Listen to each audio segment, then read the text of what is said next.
A mirror hangs on the bathroom wall. In it, your clean-shaven face, adorned with the expression.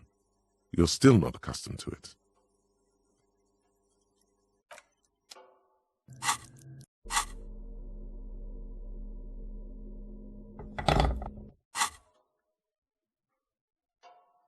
A mirror hangs on the bathroom wall.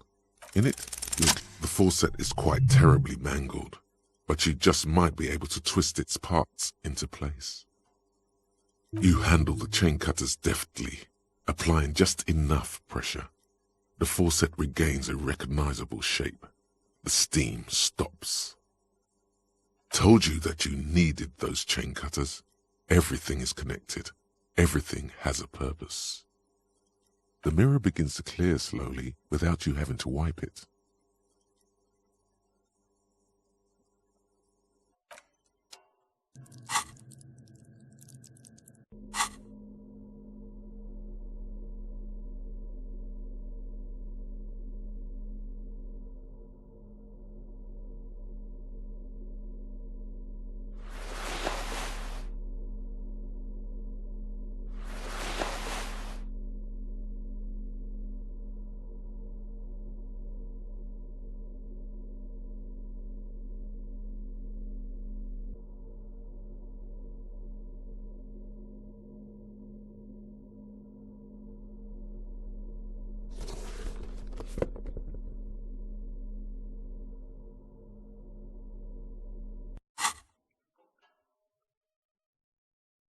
A mirror hangs on the bathroom wall. It's barely covered in steam anymore. You see yourself, the expression, fixed to your clean-shaven face. You're still not accustomed to it. It's like something snaps in you, a nerve ending, a thought, a sadness. Your face in the mirror is suddenly clean of the layer that had distorted it for God knows how long.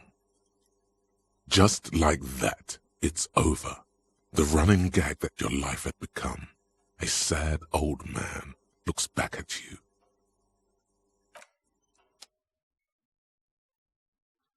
A mirror hangs on the bathroom wall. It's barely covered in steam anymore. You see your face, such as it is. A regular, clean-shaven police officer.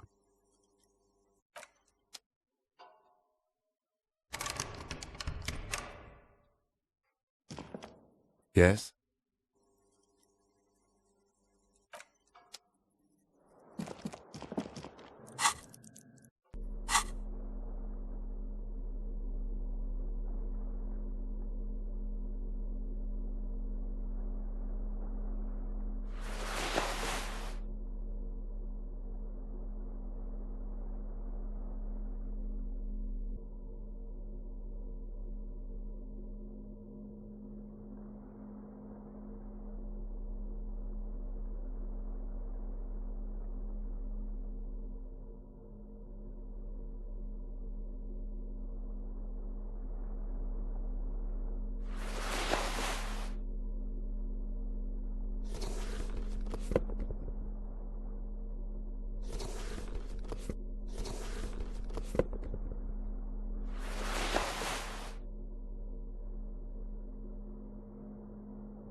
The fan stands still. The lights are off again. The switch must be broken because nothing happens. The air in the lights.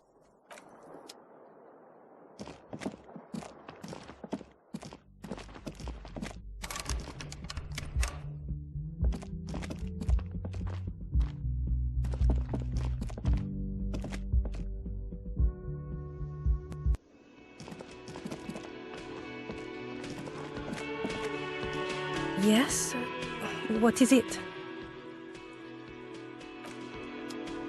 Again? I can't believe this shit.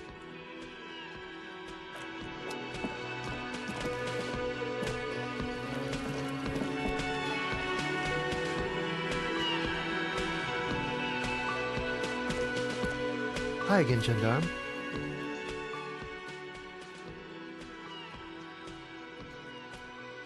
Bye-bye, gendarme.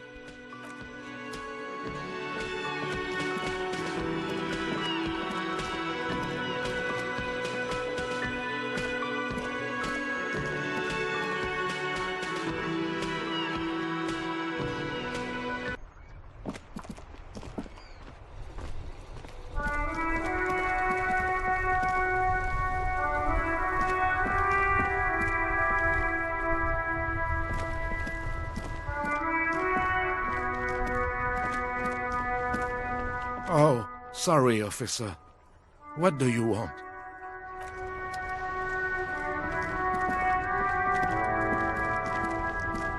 That ride is fucking lightning! Hey, piss. Look who it is. Shrunken cophead material.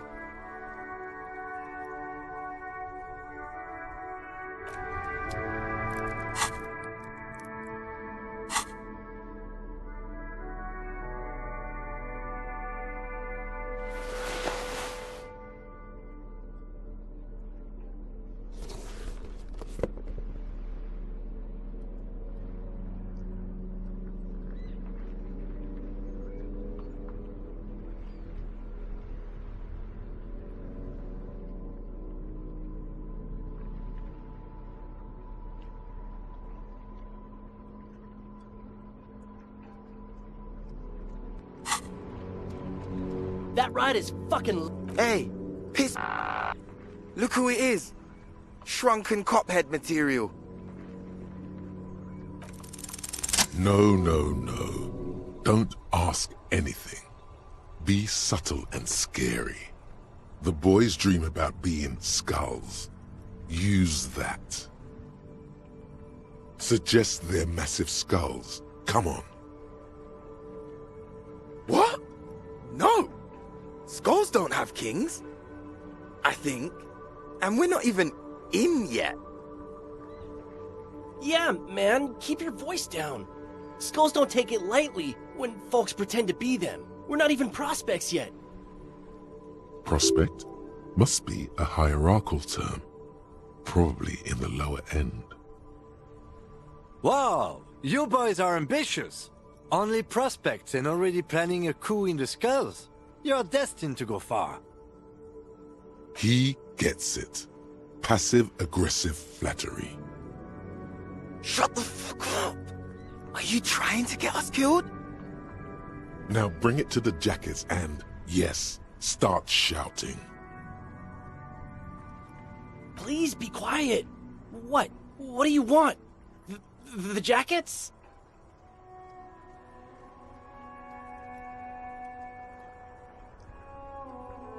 Fuck you, man. Take them then. Oh, man. Okay, I get it. Skulls don't really wear slogans anyway. This was stupid. Fuck.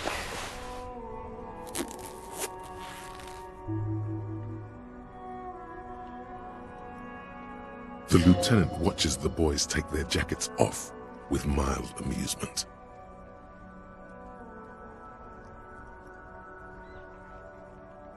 I'm absolutely okay with not having either one, thank you.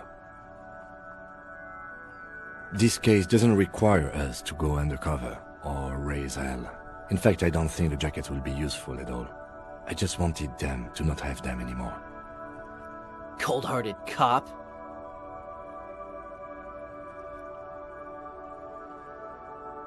The need will not arise.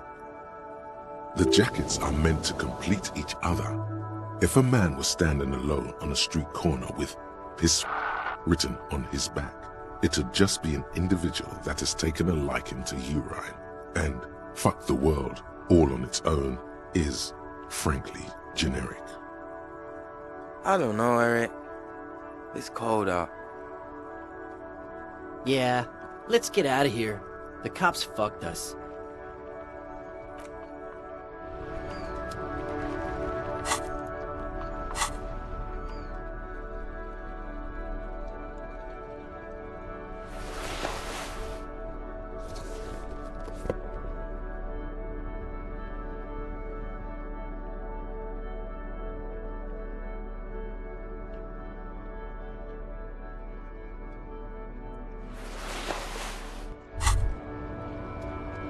You finally made it, haven't you? People point fingers at you and whisper to each other when you pass by, wondering to themselves, where did that man get such a cool jacket? Did he receive it upon graduating the École Normale Supérieure de Badasserie? Is he dangerous? You are very dangerous, my friend. Dangerous and cool. In fact, no one dares to say a single thing about the jacket. But believe me, they are all very impressed.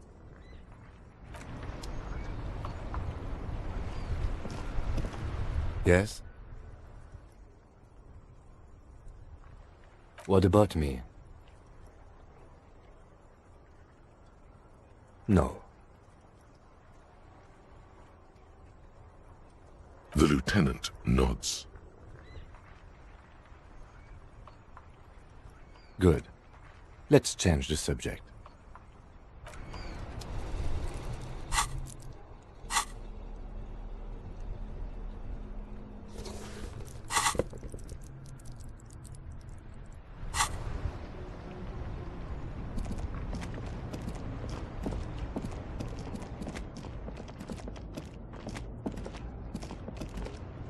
You keep coming back! That's good, officer! Keep browsing those clothes, keep saving that economy. If he really wants to save the economy, he'd let you pay with net worth. Go over and ask him if you can. Something cold grazes your hand. Synthetic and sleek. A windbreaker. Surf, it says, but also wind, summer, 100% waterproof, and sport.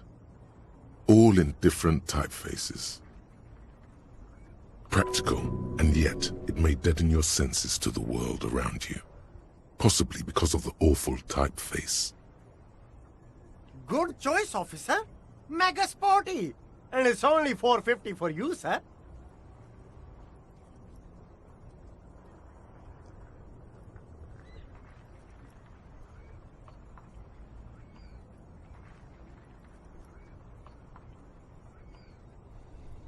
Gotta prepare for springtime, right? You won't regret it, officer. You find your hands deep in tattered and faded garments made from wood. The box smells Economical, but all.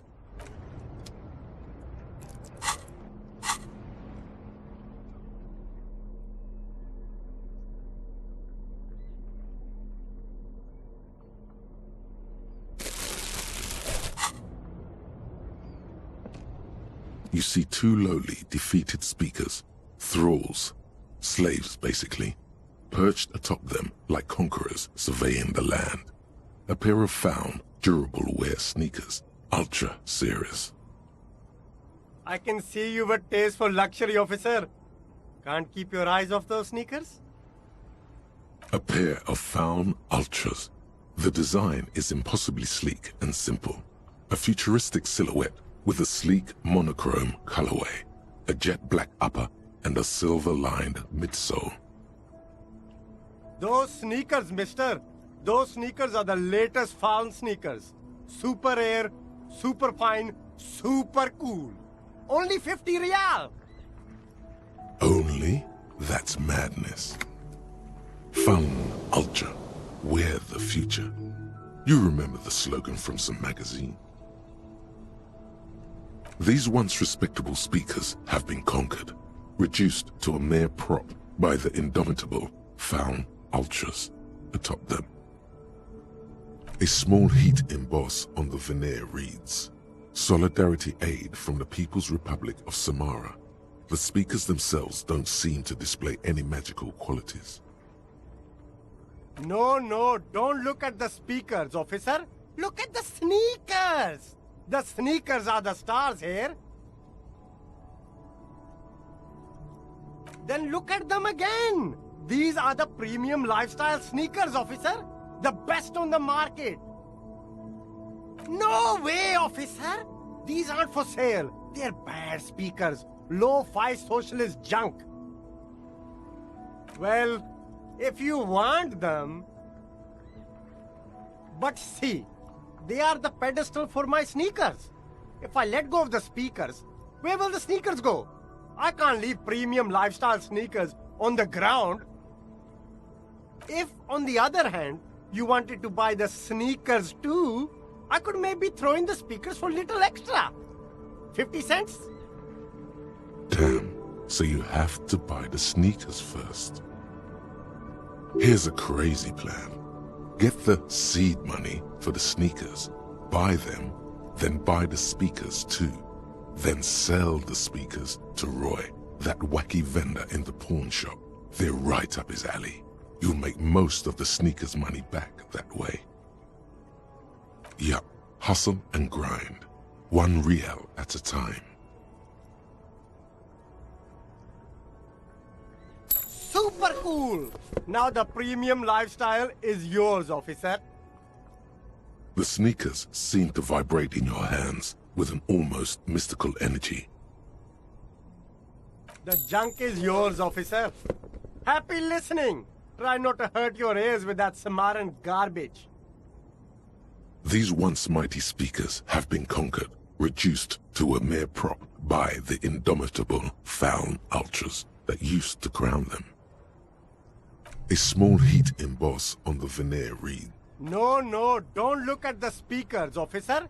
Look at the sneakers. The sneakers are the stars here. These, officer? These speakers are Samaran garbage. I'm ashamed to even use them for props. Don't waste your time on them. Samaran trash? That sounds like they're from the Samaran People's Republic, produced under the dictatorship of the proletariat.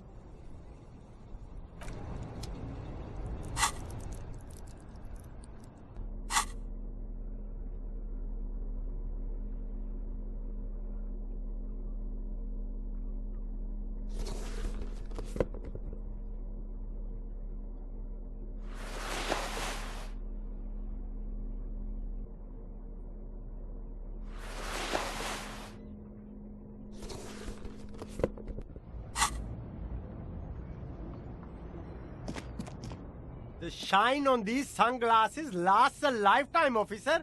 100% guaranteed. Abort. These are hideous. What's more, they don't even fit your face. You can feel them pinching your nose and chafing against your brow. Damn, officer! You look like a mega secret spy. Very secret. They're practically made for you. I'll let you have them for 2 real and 50 cents. It's going to be very difficult for anyone to take you seriously with these things on your face. No, you are definitely not buying those. Are you sure? But they look so good on you. You should think this through, officer.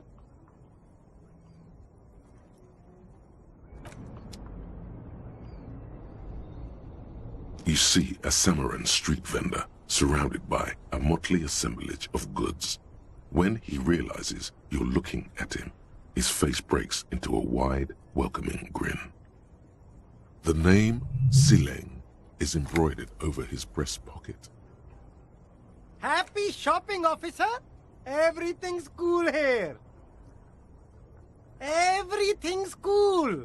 The goods are cool, the customers are cool, the place is cool. And one more thing, officer. From out on the bay, a cool wind gathers. It sweeps into the city, tugging at the textiles hanging around the stand. Some distance away, the sound of a tin can clattering across the street can be heard. You're Very cool.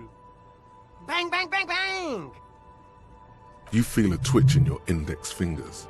There's a finger shootout brewing.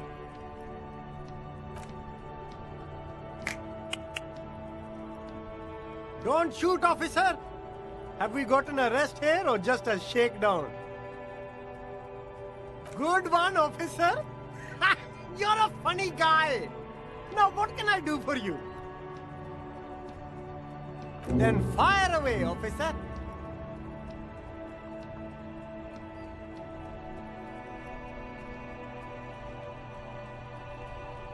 Only the coolest goods in Revachol. I've got sneakers, speakers, extremely comfy pants too. Try them on right here. No shame, only freedom. I'm an entrepreneur, officer. I've got sources, buyers, suppliers, distributors, manufacturers, wholesalers, all extremely cool and above board. No need for discounts at ceilings, officer. Everything's already on sale. Anything you want, 50% off. But did he first mark them up 100%, just so that he could put them on sale? My man, you know how the game is played. You and me, we should work together. What do you think? Shake things up? Good joke, officer! Here we don't have permits. Just economic freedom. Take a look around. You glance around the decrepit buildings, the miserable weather, the sidewalks strewn with sunflower seeds and a dust-choked air. It's beautiful. Beautiful freedom. It is, yes. Anyone can set up their shop whenever they feel like it. That's right. No permits, no bureaucracy. That's why this city and its law officials are so cool. If you wanted to be cynical about it, you could say we are here to protect the interests of property holders. I am not, however. My man, officer, you make all this possible.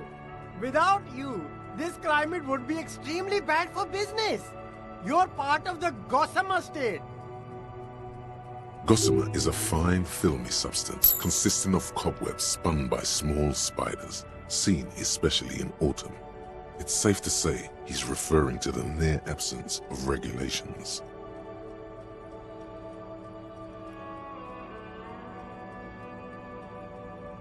Yeah, that's the main thing about you. Freedom is great. It's what lets independent entrepreneurs like me sell quality goods at competitive prices. Anything for you. You mean these delicious pre-packaged shelf-stable meal kits? Really easy to cook, no hassle, really cheap too. Buy some, try them out. No hassle. There's a little of a hassle here, it appears. A moral hassle. It is! Practically free. Yours for 5 cents a piece. Rock that tuna. Why not some macaroni too? No problem here, officer. I get all this from one of my suppliers, an extremely reputable guy. Wait. Humanex. Humanitarian aid. What? A convincing performance. Bravo. Look, officer. I'm just a retailer. You'd have to talk to my supplier if you got questions about the supply chain. That's how the game works. Interesting. Me? It's a boring story, officer. Who cares about the past? I'm all business now. All Revachol. This man probably comes from Seaguy, sometimes known as the Apricot Suzerainty, an archipelago in the Samaran Isola. Apricot Suzerainty calls to mind an era when the Seaguy archipelago was colonized by Revachol. It's a bit of a slur, in other words. Very cool. I admire your awareness of our intertwined histories. It's super nice of you to apologize for colonialism, but the apricot suzerainty is a shithole. That's why I left.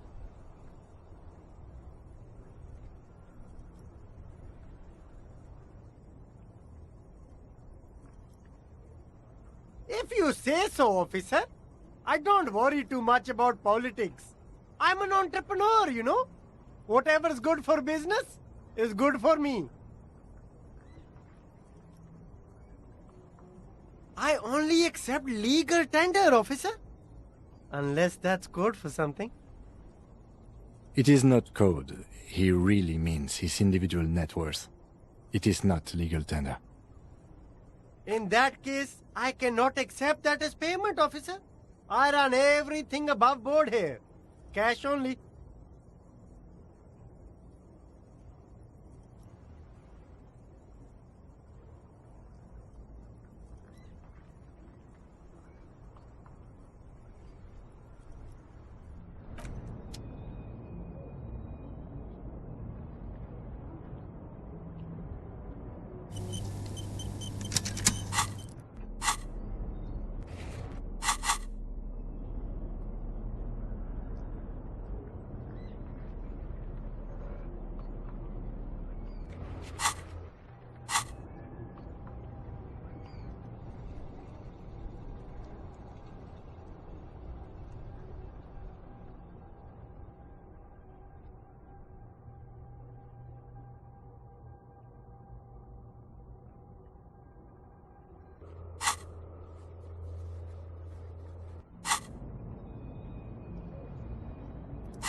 The shine on these sunglasses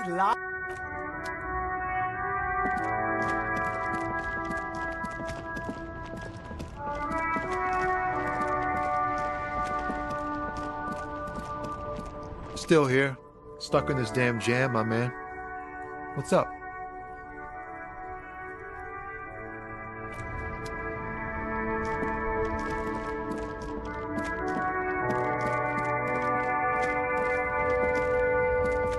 Looking for something, Hunt? Come to tell me to.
Hello again. No. Just no? It's pretty desolate here. I only hear the dogs bark at night and see the shadows move down the coast. Exactly. It's our chance to turn the grim desolation into an overwhelmingly fun dance party.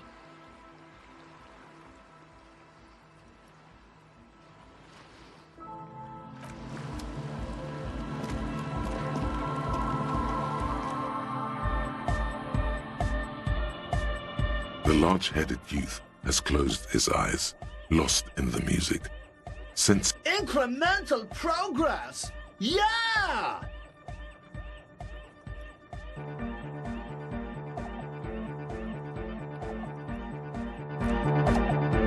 Hi again.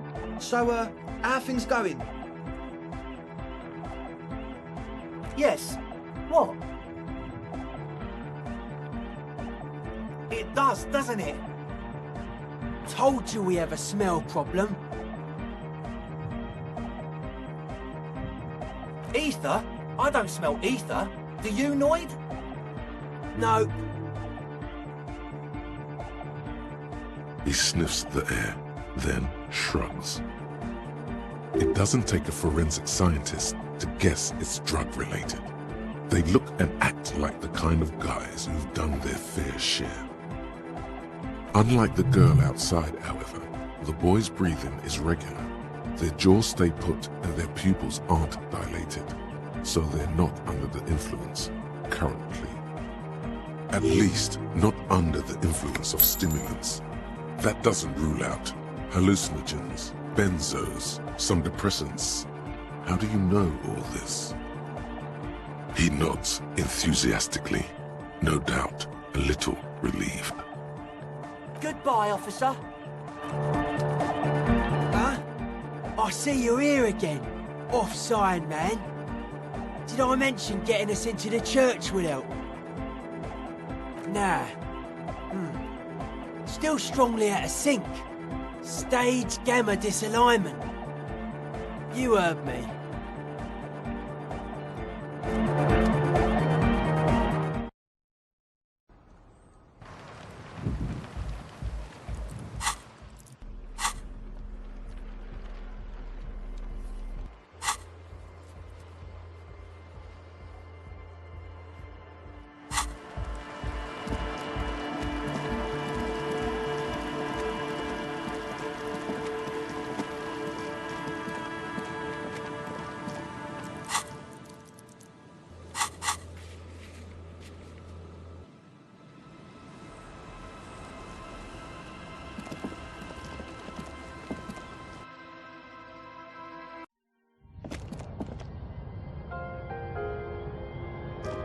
On the table, you see a bowl of water, a rough soap, and next to it, a small hand mirror. A straight razor soaks inside the wash basin.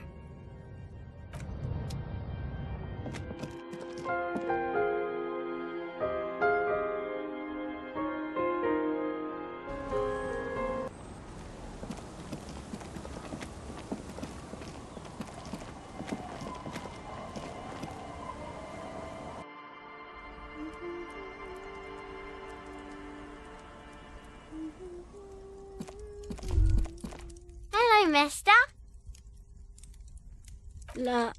Luby. Raluby. My mom tells me I'm a big girl, but she doesn't know that I can't say Earl. Or sometimes I can, but then Uller. Kids. Bye! Is that the phasmid? It looks like the phasmid, leaning against the wall. Wait, what if this is the fishing rod situation all over again?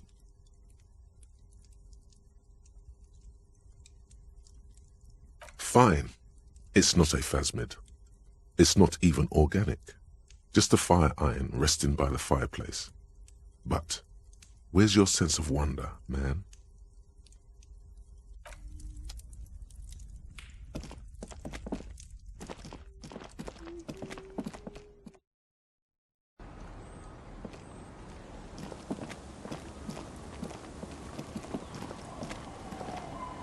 Our tenant, the policeman. I hope the waves don't keep...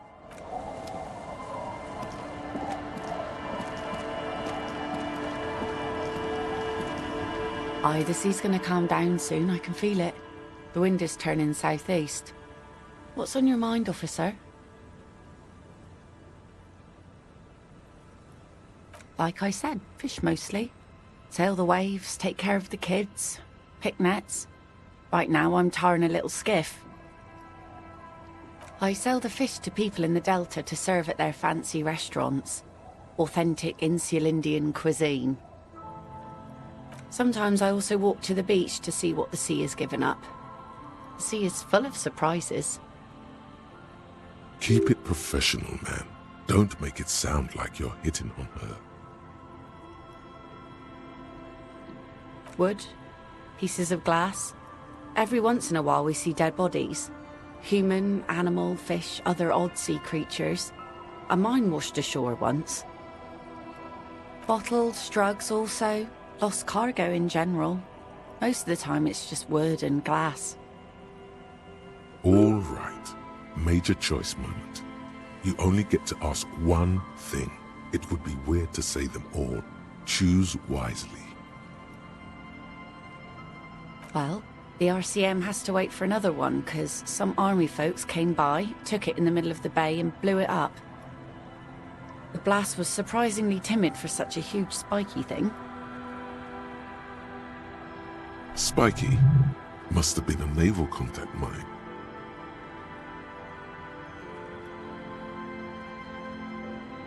Unfortunately, the factory sold this one with a 3-year warranty instead of a story. It's to intimidate folks, mostly. Not really. I know some basic moves, and I know it sure as hell beats a knife when you're in a tough spot.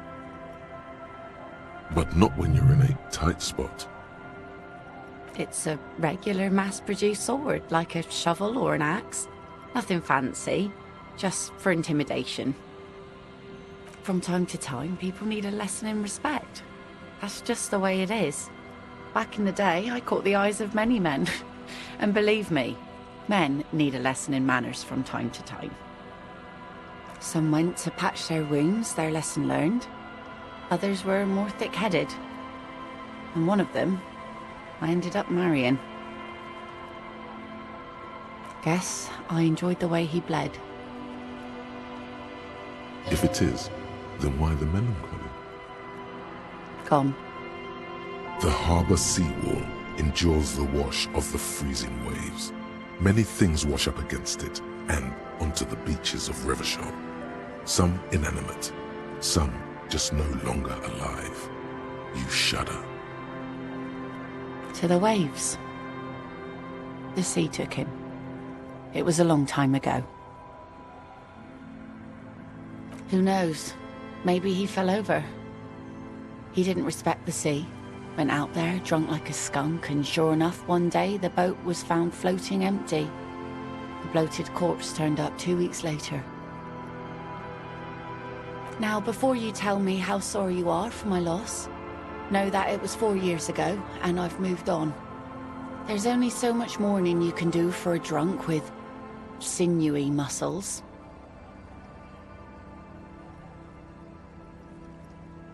Us working folk don't have the luxury to be bedsick with melancholy. I buried him, mourned for an appropriate amount of time, and went on. Life didn't really change that much for me and the kids. This is neither a touchy nor a very interesting topic for her. She looks like she's ready to go on a date with another, better, drunk. Ask her. Both of you could need some action.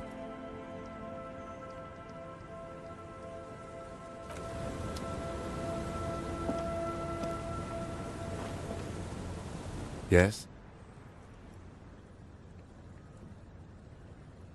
Excuse me?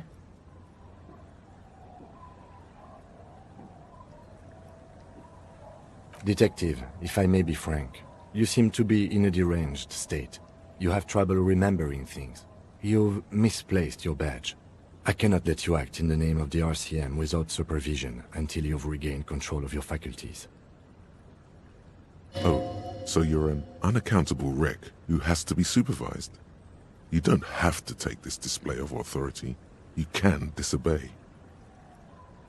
Some you time? This is a police investigation, not a journey of self-discovery. You'll still have your evenings to yourself. Please do. We wouldn't want your regiment to spill over into the investigation. The lieutenant is pretty sure self-care is just a euphemism for nihilistic binge drinking.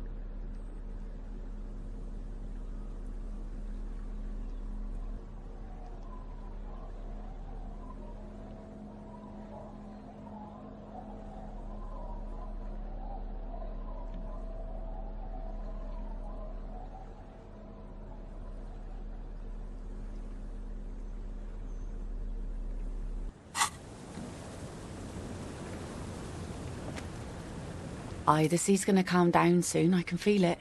The wind is turning southeast. What's on your mind, officer?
This orange machine is dead still.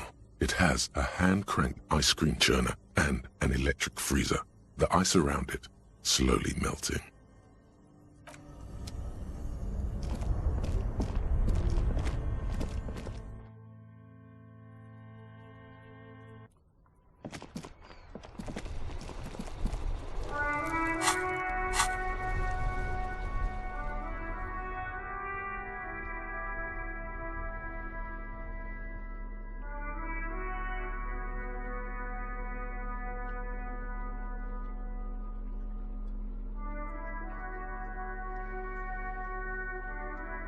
Six crumbling petals rest on your palm.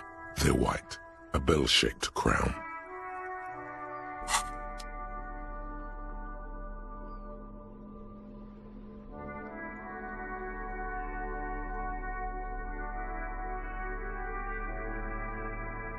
The ham sandwich looks fresh and nutritious in your hand, begging to be eaten.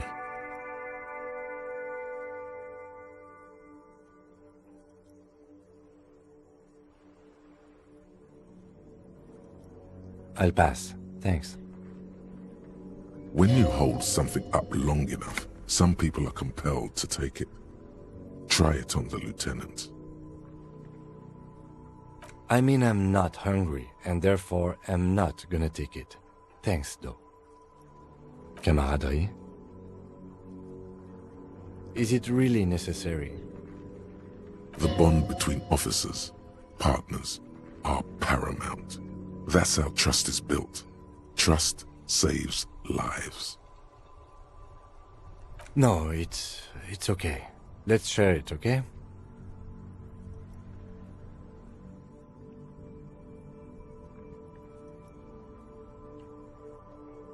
Sure. Time to go solve a murder investigation.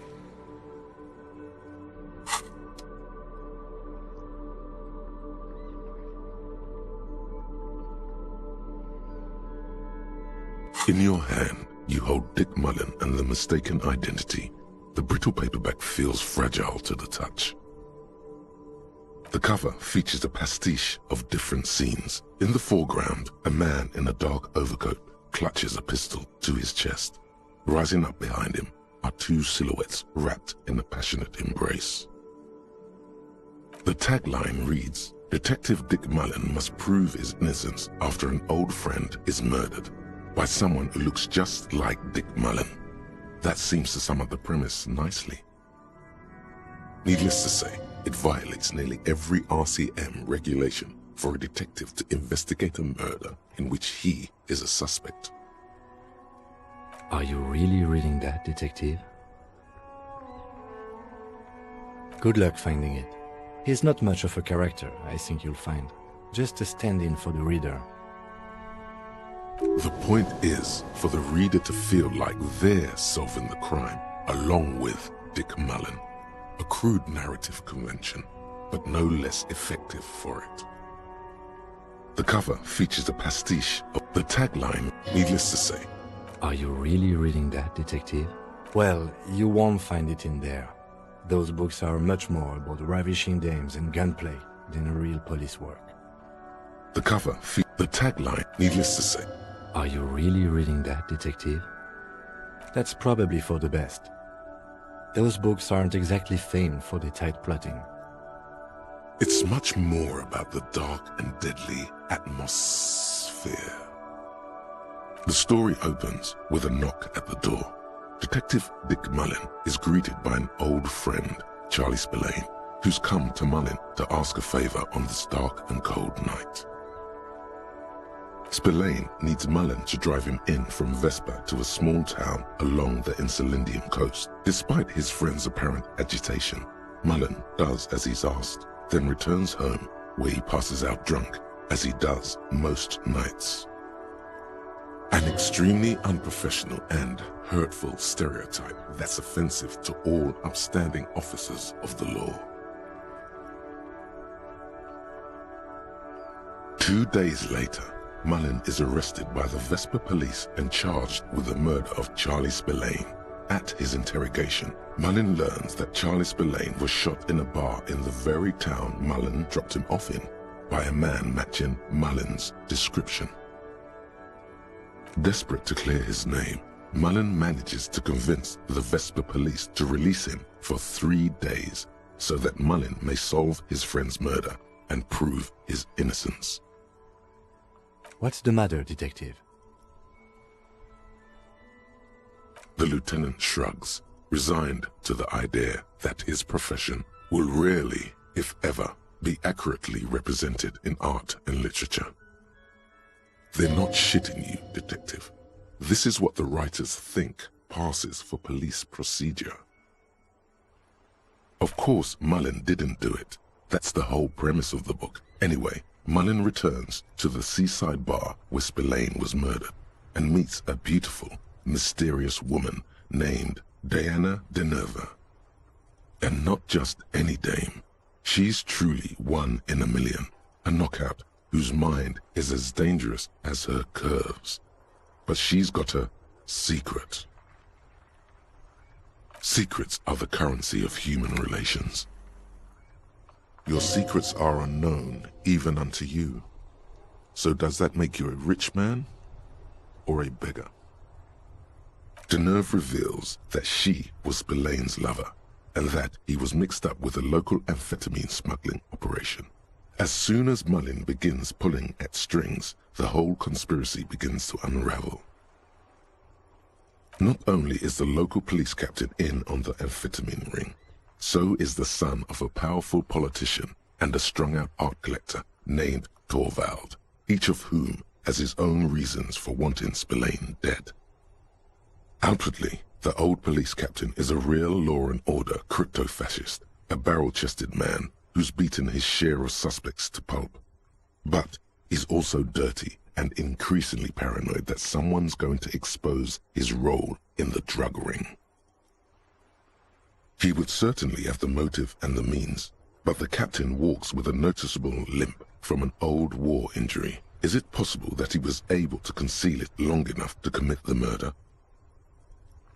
A typical privileged twat. In all likelihood, he's just in over his head. He does bear a personal grudge against Spillane, though, a former prosecutor who nearly brought down his father's administration.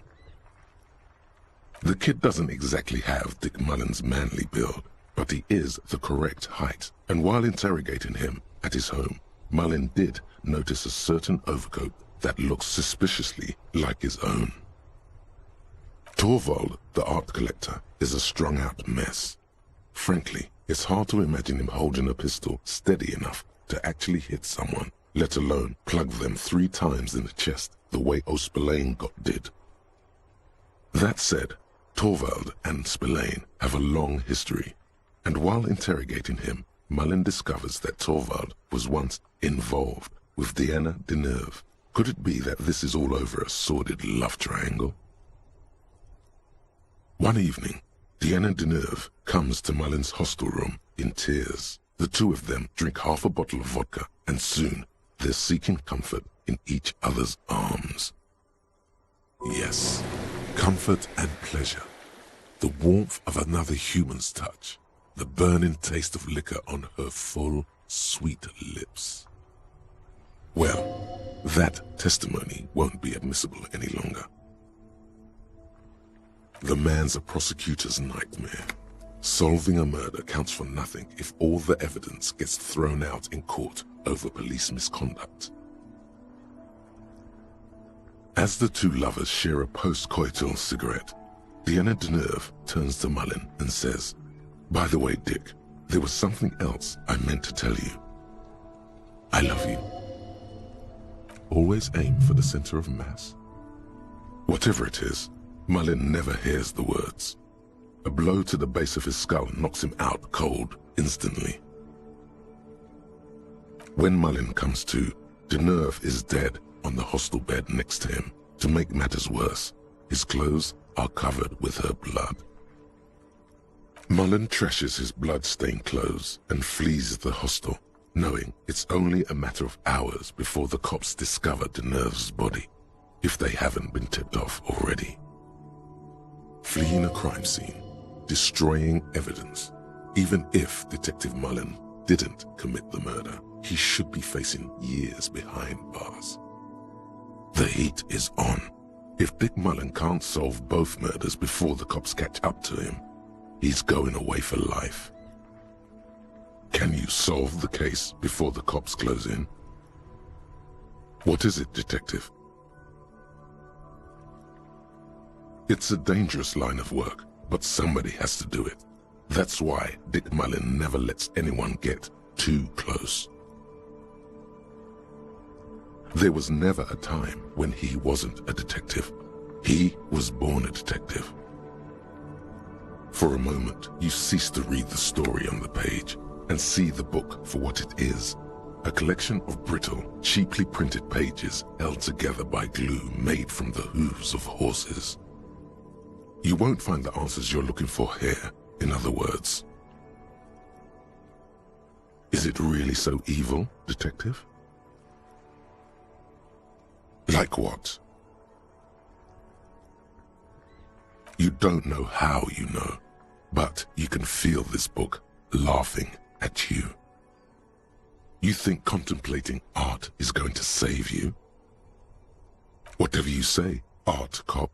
The book has stopped laughing, but you can feel it grinning smugly at you. You know you look like a madman, right? Giving an inanimate object the finger like that. What's the matter, Detective? Then perhaps you should stop reading it. But you can't stop, can you? You've got to find out what happens. So, who did it, Detective? Who killed Charlie Spillane and Deanna Deneuve?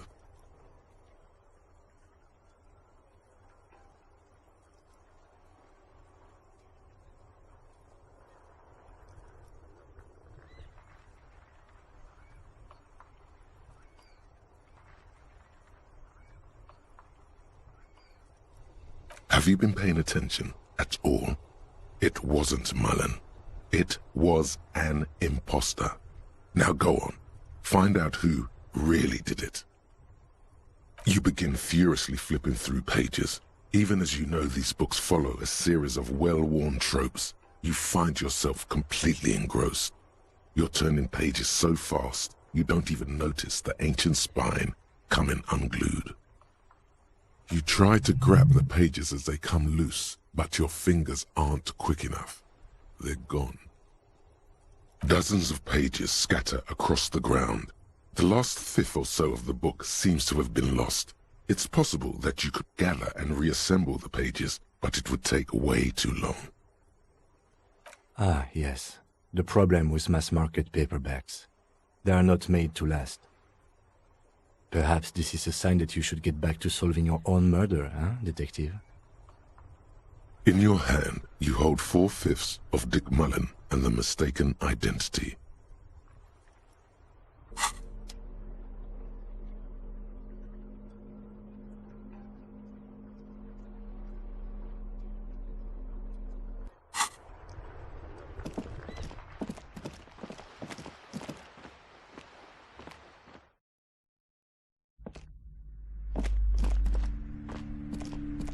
Hi, Ace Detective.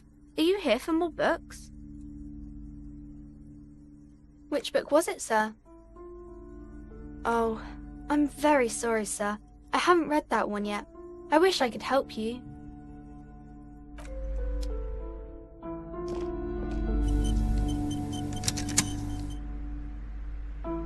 A small mountain of colorful board game boxes. There are numerous types of games for all ages. A lot of shelf space seems to be taken up by Wirral-related merchandise.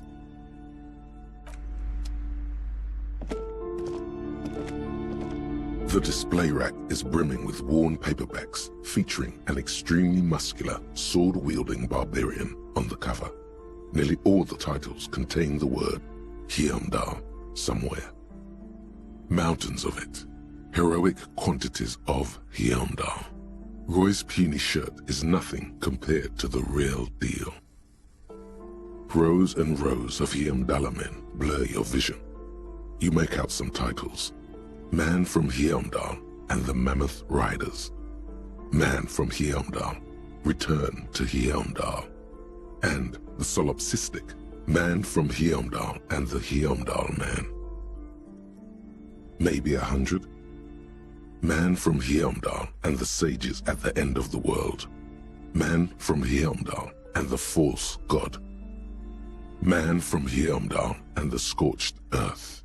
Man from Heimdall, the Heimdall colonies. Man from Heimdall and the swamp beast. Man from Heimdall and the snow crabs. Not even close. Man from Heimdall in hell. Man from Heimdall and the forest of slaves. Man from Heimdall under the lake.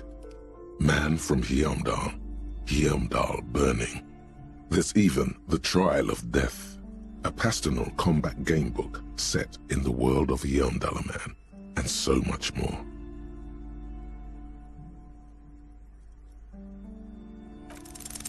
Nothing of interest. Only silence and the cosmic background pain radiation.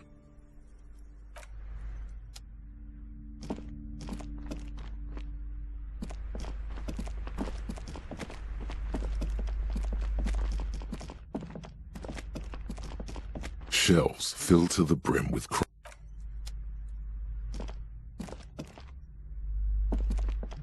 shelves full of biographies of famous. This bookstore is not strict.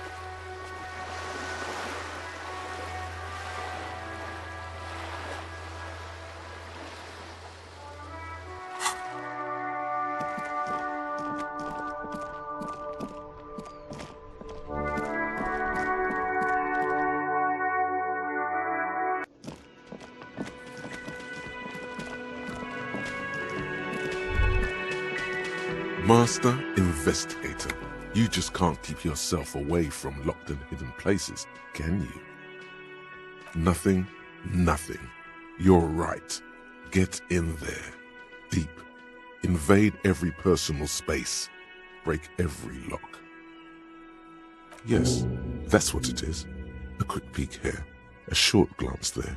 It's all quite delectable.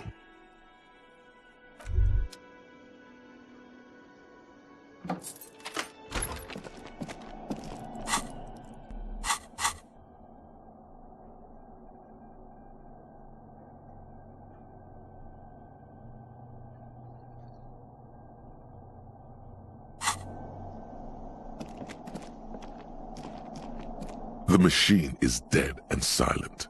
It needs serious maintenance before anyone can play again.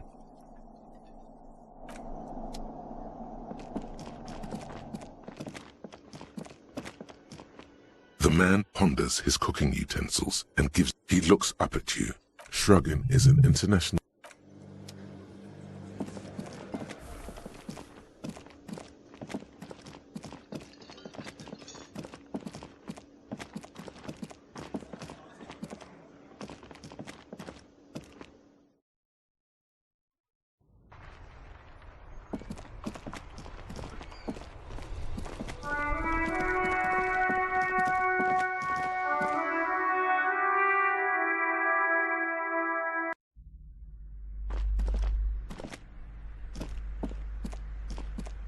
A small mountain of colorful board game boxes. There are numerous types of games for all ages. A lot of shelf space seems to be taken up by Wirral-related merchandise. If you say so, but you better stay away from those immoral occult rituals.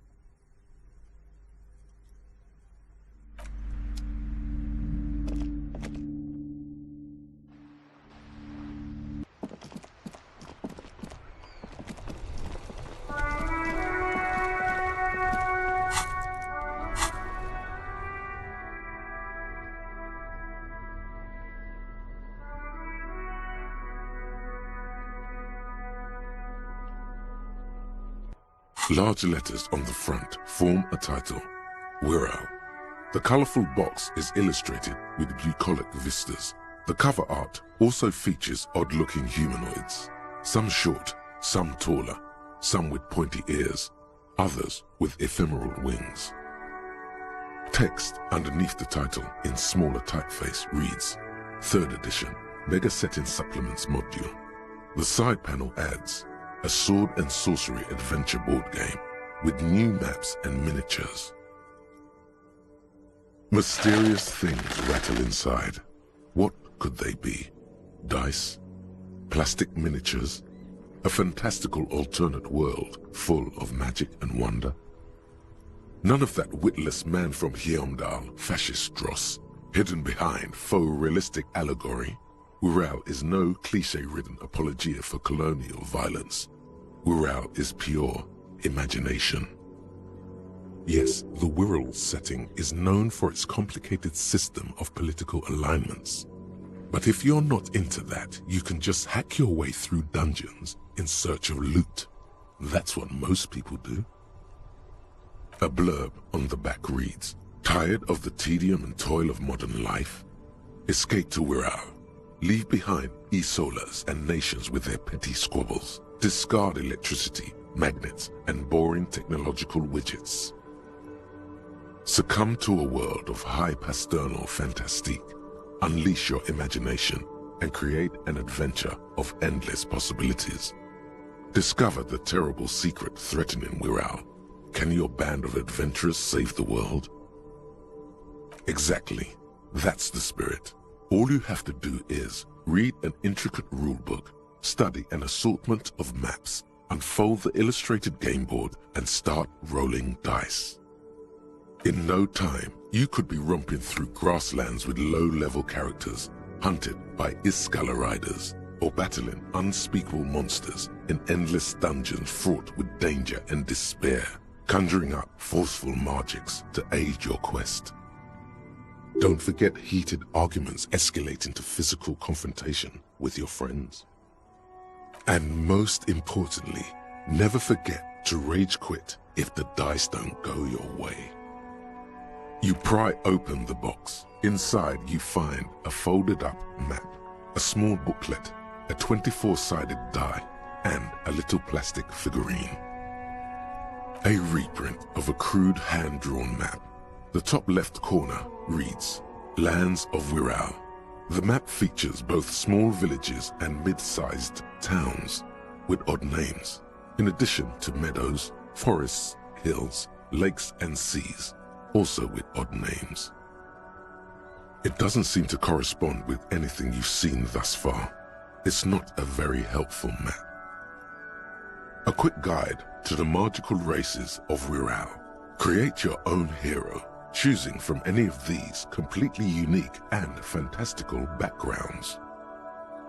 The options are in order of importance: the Welkin, the Tweog, the humans, the fairy folk, and the pygmies. The Welkin, tall, lithe, and graceful, with long flowing hair and pointy ears. They're known for being powerful magic users, but can also hold their own in a brawn-driven fight. The Welkin come with a variety of exciting sub-races: High Welkin, Forest Welkin, Lake Welkin, and Snow Welkin. But if you're not feeling experimental, a basic Welkin will always do. A grand race of industrious mountain people. They're short, stout, and muscular, and enjoy digging for gold and other precious minerals. They're also well versed in the art of combat, where they prefer to use axes and hammers. The Tweog also come in a few different sub-races: Hill Tweog, Shield Tweog, and Dark Tweog. They're just humans. What else is there to tell? They're average in all stats, and jacks of all trades. A very small race of flying people, known for being mischievous, full of trickery. They often lure people into their magical traps. There are no sub-races for the fairies. The least popular of the Wirral races, the Pygmies, are short, rotund, and dim-witted. Pygmies live in small villages made of shoddy wooden dwellings. They spend most of their days tilling the earth and smoking their pipes. There are no sub-races for the Pygmies. It's made from some sort of wood and has been decorated with peculiar plant motifs. You don't know much about dice, but this one looks pretty damn fancy. You place the die into your pocket. It's always good to have luck on your side. You see a man in ragged clothes wearing a lopsided hat and wielding some sort of a firearm. Huh, interesting. A communard. A communard, one of the leftist revolutionaries in the anti-centennial revolution. The figurine is not a part of the real game setting. I guess someone misplaced it during the packaging process. I have a feeling the figurines are more there to set the scene than anything else. You pick the figurine up by the base to meet your gaze. The little plastic man stares back at you, his face contorted into a disturbing shout. Then you pocket it. A colorful box with the title, Wirral, in bold letters. It's a board game.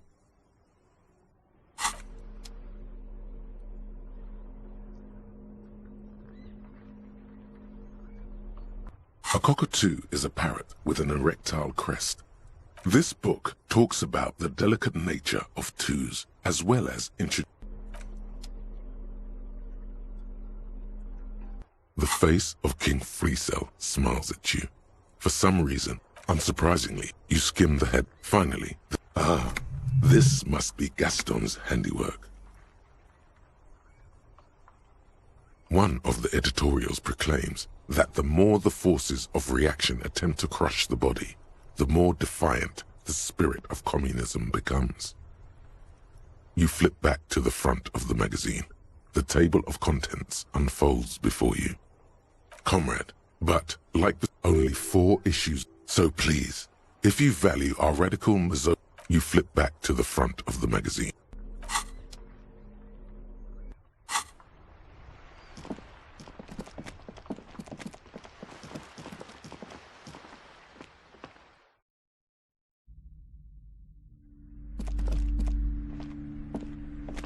A small mountain of colorful board game boxes. They're Wonderful choice, sir. A wholesome family game.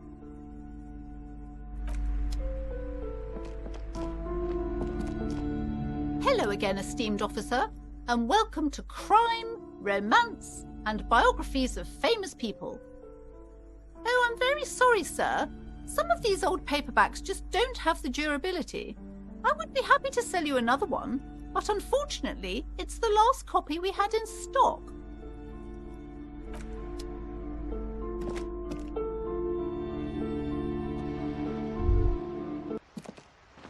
Give up. You'll never find the answer. There's no other copy of Dick Mullen and the Mistaken Identity here. Because that's how the world works. Some stories never get finished. You shouldn't expect there to be a tidy, satisfying ending. But, what if you never find out how your story ends? There isn't. If only you had more time, more resources. Who knows what you could have come up with? Maybe if there had been more money and less speed. Or more speed. Or that, yes. Either way, you might have been able to come up with an answer, but not like this. Hang on, you can do this. Use your imagination. You know who the suspects are. Just make it up. So, who killed Charlie Spillane and Deanna Denuva, detective? Just fucking pick one.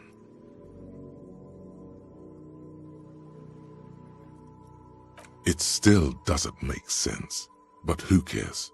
Yes, Dick Mullen, the famous detective, killed his best friend and the dame he just nailed in cold blood. But why'd he do it? Unclear. Doesn't matter. The choice has been made. You caught the criminal. It was Dick Mullen all along. Who's the real detective now? That's right, it's you. Rest easy tonight, real detective.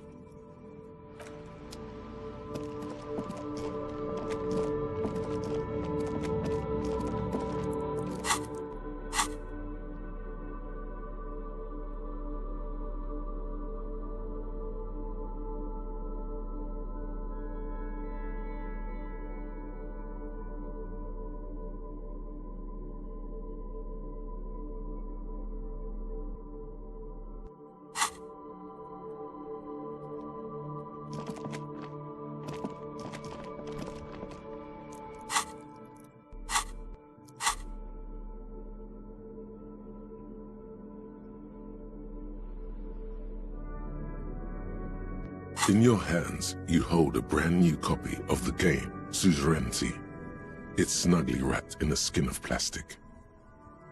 The cover features a charming illustration depicting a mass of grinning laborers loading goods onto a ship, while a richly dressed administrator oversees their work.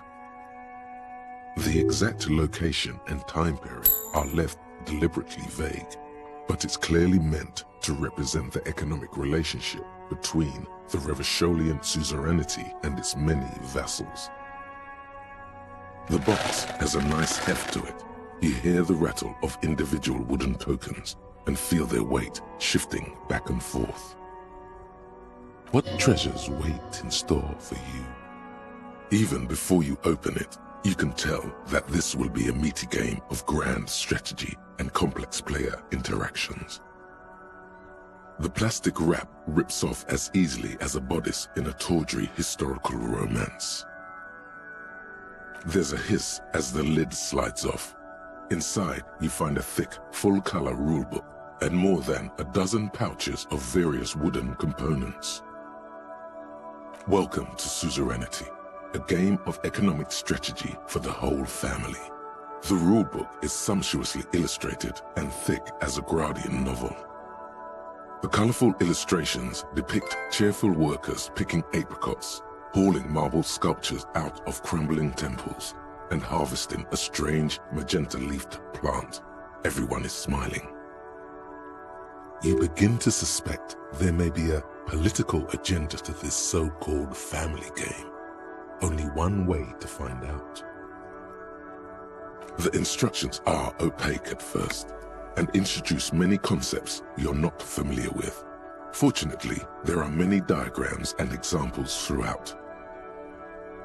You soon figure out the basic conceit. Each player represents an administrator for the suzerain of Revachol. Your objective is to increase the suzerain's wealth and renown by accumulating victory points. That's where the suzerain's vassals come in. The game features 4 vassal nations, each one home to an economically important resource. Each turn, the player collects resources from vassals where they've placed workers. They may then rearrange their workers, fulfill contracts for coin and bonuses, or build structures back in Revachol. As you leaf through the pages, your eye catches on a sidebar labeled Advice for Beginners.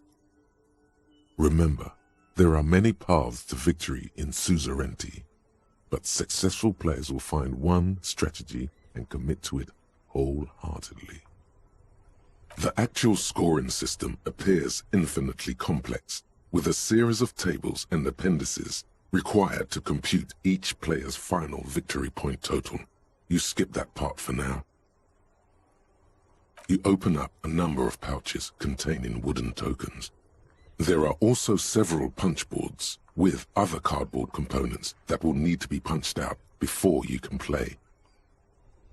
Each cardboard token makes a satisfying ch as you pop it out. Soon, a neat pile of cardboard coins and counters has accumulated before you. What? You're not going to offer to let me punch any of them out? In addition to the worker and building tokens used by each player, there are also several piles of colorful resource tokens, each representing one of the game's 4 principal resources. From the Empire of Safre, orange apricot tokens. From Ilmarat, the ancestral name of Ilmara, grey marble block tokens. From the Semenine Islands, white sacks of sugar tokens. And from Supra Muindi and Sarah Maritza, magenta tokens for unprocessed cocaine leaves. Oh, those are nice. You hold the open game box before you. The lieutenant looks over the rulebook before he sees something that makes his eyes go wide. Holy shit! The average playing time for this game is 1 to 6 hours. I'm not sure we can afford to set aside that kind of time for a game.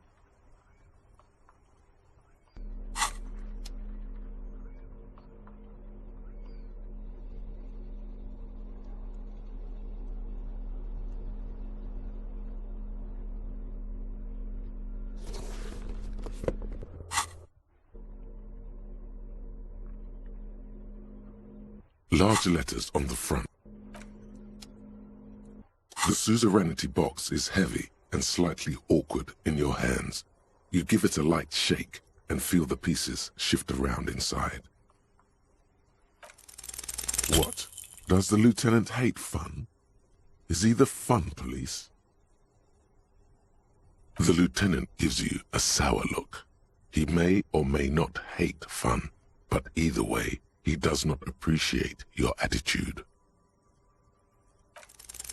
What is detective work if not an elaborate game? You need logical inference, attention to detail, the ability to analyze your opponent's motives.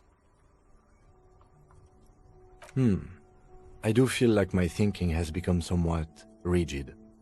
Maybe a little diversion to keep the mind limber is just what's in order. See? He's doing the hard work himself. All he needed was a little nudge. All right. You've convinced me. How do we play? You explain the basic setup procedures to the lieutenant, who seems to be a quick study. You each take your bag of tokens and counters and unfold the board between you. In the center is the crown of Revachol. Radiating outward are her colorful vessels, each one supplying some raw material desired by the suzerain. Apricots from Safre, archaeological treasures from Ilmarat, sugars from the Semenine Islands, and magenta cocaine from Supra Muindi and Sarah Maritza. There's also a neat little log to keep track of your progress in case you need to put the game away and return to it later. The lieutenant goes first. He draws a contract card and moves several of his workers to the Safre territory of the board, and the others to the Semenine Islands. All right, detective. Your turn. You have a few options available to you. Will you try to fulfill contracts right away, or rearrange your workers to maximize production on future turns? Remember what the rulebook said. You'll want to choose a strategy early on and stay committed to it.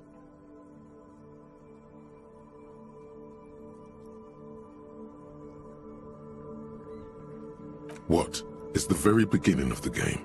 Your workers haven't even done any work yet. That's more like it. You produce a handful of archaeological treasures and a smattering of other resources. Meanwhile, the lieutenant spends 2 of his sugar and 1 of his apricot tokens to complete his contract card. He is rewarded with 4 coins and a round wooden token that he places in the center of the board. That's a market. It's worth 2 victory points. Don't worry, it was mostly just luck. You'll earn some points soon enough. Points are nothing. They don't exist. They're just an arbitrary convention that games use to reward or punish players for certain behaviors. If points are really arbitrary, as the lieutenant says, what's to stop you from playing the game the way you want? Game designers, I imagine? There are some paranoid types who believe the moral intern keeps detailed score sheets for everyone in the Real Belt, but that's obviously nonsense. Otherwise, no. There are no points, just your actions and the consequences of those actions. That's just the way it is. Now, I believe it's your turn. Glancing over the board, you see several possible strategies.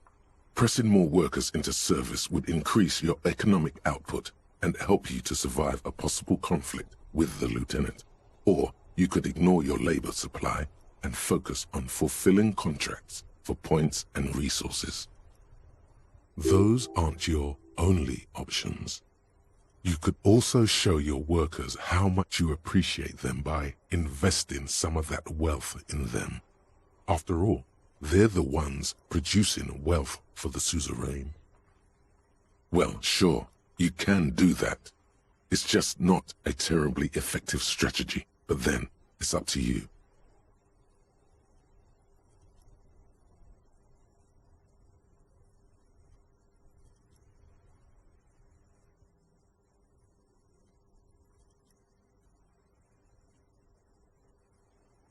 Using your powers of persuasion, you convince more workers to join your cause. After several turns, your worker tokens greatly outnumber the lieutenants. A vast army of expendable labor is at your command. Too bad investing in your workers just isn't worth many points. Take a look at the scoring tables in the back. You see in Table 8C that investing in territorial infrastructure multiplies your final victory point total by 1, which is to say not at all. Whereas erecting monuments in Revachol gives you a multiplier of 5.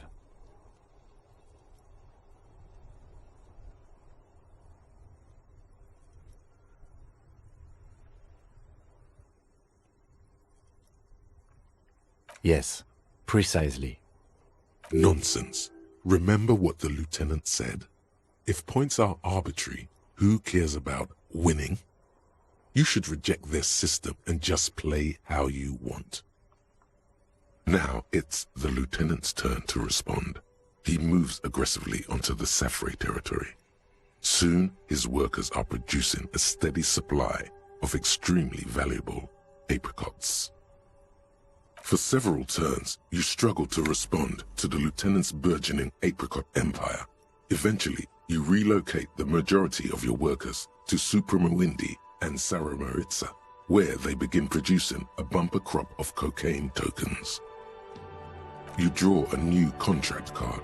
According to the text, there's an aristocrat willing to trade a large supply of cocaine for a number of coins and access to a rare bonus. Amplified music worth 7 victory points.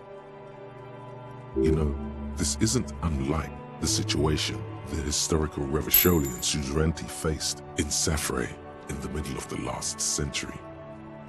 Well, The suzerain was looking for new markets for all the cocaine it was producing, and it settled on Safre. By introducing cocaine into Safre under exclusive contract, the suzerain created an extremely valuable captive market for an extremely addictive product. If you could somehow get the lieutenant's workers addicted to your cocaine, you could not only make them less productive, you would also force the lieutenant to pay you for your cocaine tokens each turn. Yes, you can. It's right there in the rules. You've reached a critical strategic juncture. How do you respond to the lieutenant's aggression?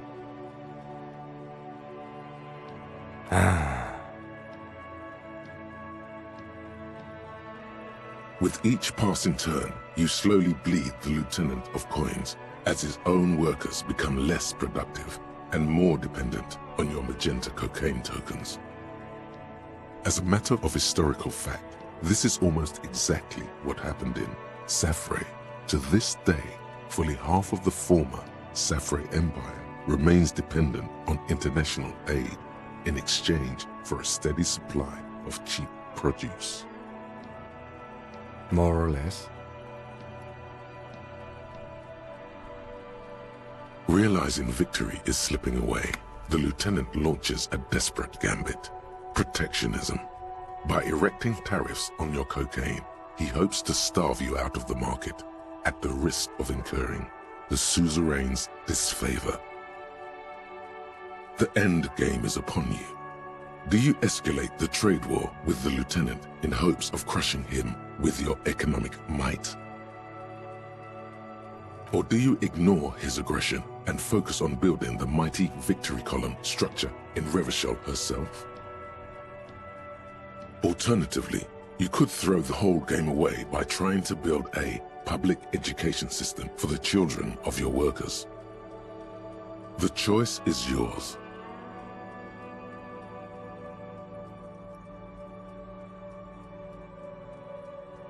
Building the ultimate structure requires diligent economic planning, which you completely fail to do. Rather than build a glorious monument to Revachol's economic superiority, you have to settle for a handful of post offices and school for the blind. A risky gambit, detective. Sorry it didn't pay off. That might have helped, yes. Now, let's tally up the scores, shall we? Computing the final scores is almost a game unto itself. You each spend an inordinate amount of time making stacks of coins, consulting tables, and struggling with basic addition and multiplication. After double, then triple checking your maths, you have your final score. 15 victory points. The suzerain will not be impressed. I've got 26 points. Don't be glum, detective. There's always next time. Figuratively, I mean. There's no way we have time to play this game again. Now, let's clean up and get back to work. You hold the open game box before you.